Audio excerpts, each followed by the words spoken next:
Greetings to one and all. I'm Susie Rose of Susie Rose Designs and welcome to my channel.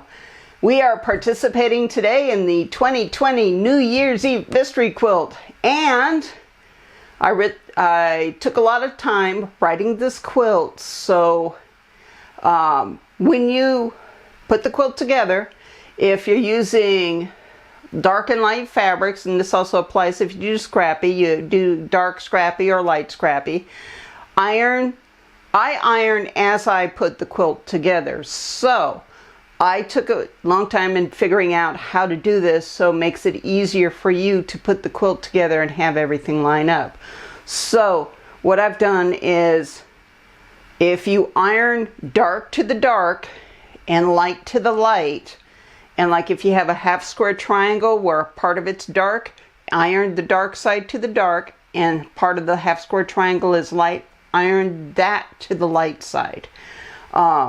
Then when you get to put the rows together, the seams will nest really well. They'll nest, and I pin, so I pin where my nesting seams are, and I pin in between, or I pin down any seam so you don't get any funky sew overs where the seam is going half in one direction and half in the other.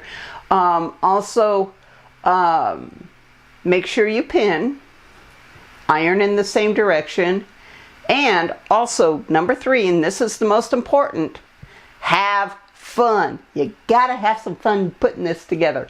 So there's my tips and tricks. If you have any questions or comments, I will be available during the premiere of each video. There's going to be 5. There's only 5 clues. And so you can put a comment in the sidebar in the chat when we premiere it, or put a comment down below if you're having any problems. And then let's get to sewing. Coffee. Must have coffee.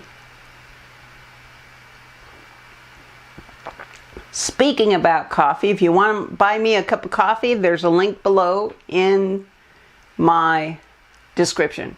Thank you. I appreciate it. I love my coffee. So what I'm showing you now is units A through E. These are what you need to have cut and sewn prior to the New Year's Eve mystery quilt. We have unit A, unit B, and unit C, which are out of the main color, color A. Color D is out of the secondary color, color B, and E, your half square triangles, which is out of both colors. So you need to make sure you have all of these cut out and sewn prior to the mystery quilt. If you don't, you're going to be playing catch up during the day of the mystery, but that's okay. You do you. Now on to clue number 1.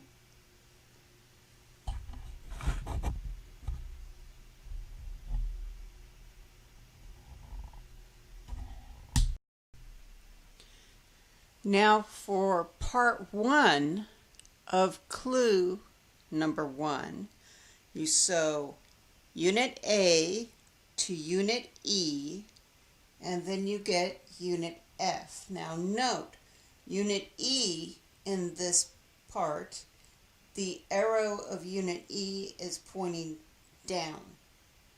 Okay? If you make this mistake, you'll be visiting the frog pond and ripping out your stitches. So you need to make a total of 10 unit Fs. That's all, just 10. So this is how you put them together, and just make 10 of them. Now for part 2 of clue number 1, you have one of unit A, and you sew that to one of unit E. Now you note that the arrow is pointing up in this. So the next step, so then you get a block G that will look like this. And you will need to make 30 of block G. So only 10 of block F and 30 of block G. That's all you need to make. That's it. Thank you. I appreciate it. I love my coffee. Wait. Okay. You put your finger up there and think you're going to hit the button, and it's like, don't hit the button so fast. Okay. Wait. Okay. Okay. Don't get that finger away from there. And this is recording all of this. Okay. Stop. You're so wait and see. She's trying to find the button. Coffee. Must have coffee. Speaking of coffee, I have down below in my description, if you want to buy me a cup of coffee, feel free. I love my coffee. Thank you very much. I really appreciate it. Thank you. Bye.